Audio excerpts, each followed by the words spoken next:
My name is Costantine Magavilla, and I'm a published author, motivational speaker, entrepreneur, and investor. I would like to introduce you to 4 tips on personal finance that can take you on a pathway to greater peace of mind, even under the most challenging of circumstances.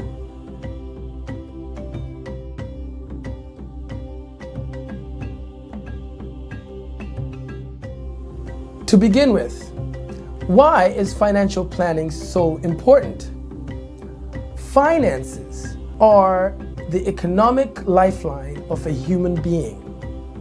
Having control and predictability on your finances goes a long way in giving you a sense of peace of mind. Like businesses have long-term goals that depend on the achievement of shorter-term goals, so do we as human beings. And hence, planning for our finances forms a large part of us fulfilling not only our lifetime goals, but also achieving a greater sense of peace of mind.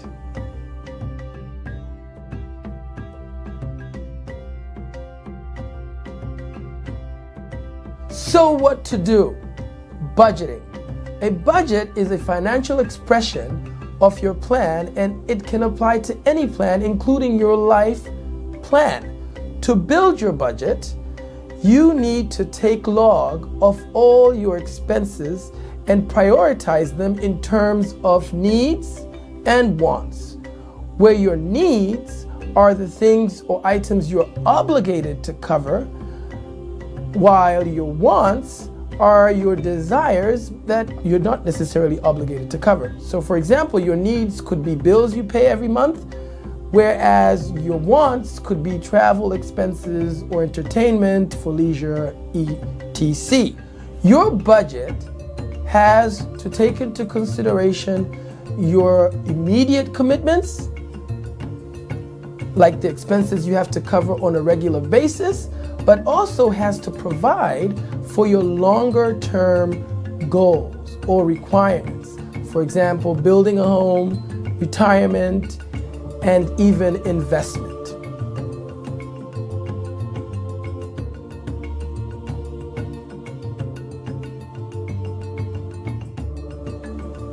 How do we do this?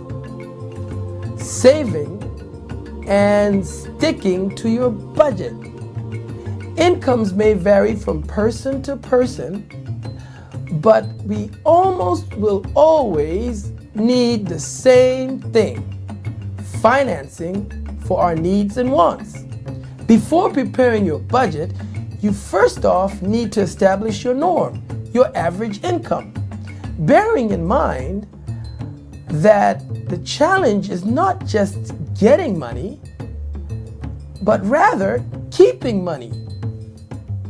Saving needs a lot of discipline, and you accepting your norm and sticking to it even in the face of windfalls and erratic income.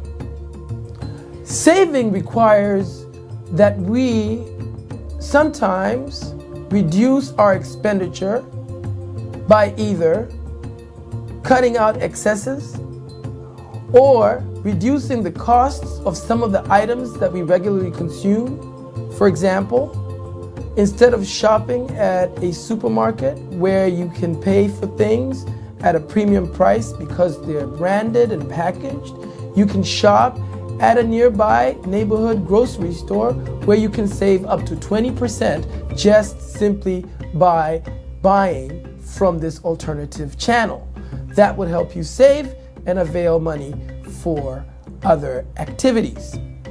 The greatest source of motivation to save and stick to your budget is to set goals for the money you want to save and to lock it away.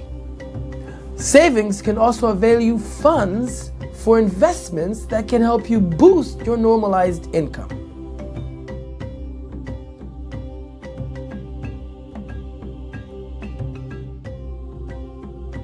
So what are the consequences of not saving? We all love control and predictability in our lives and finances, but we are almost all prone to unforeseen events. Savings and budgeting helps us to regain control, at least even under these circumstances when we come across unforeseen events in our lives. Debt is what we assume to give us cover when we don't have sufficient funds.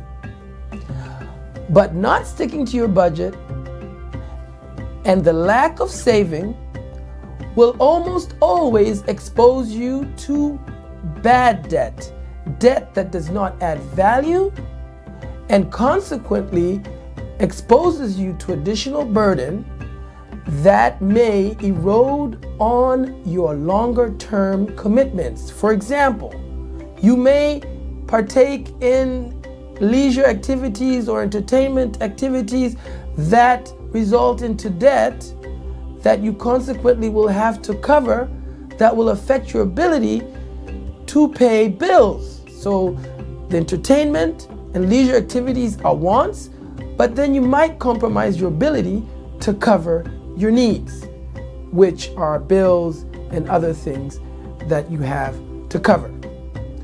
So debt is only good, yet again, if you have control over your budget and your funds.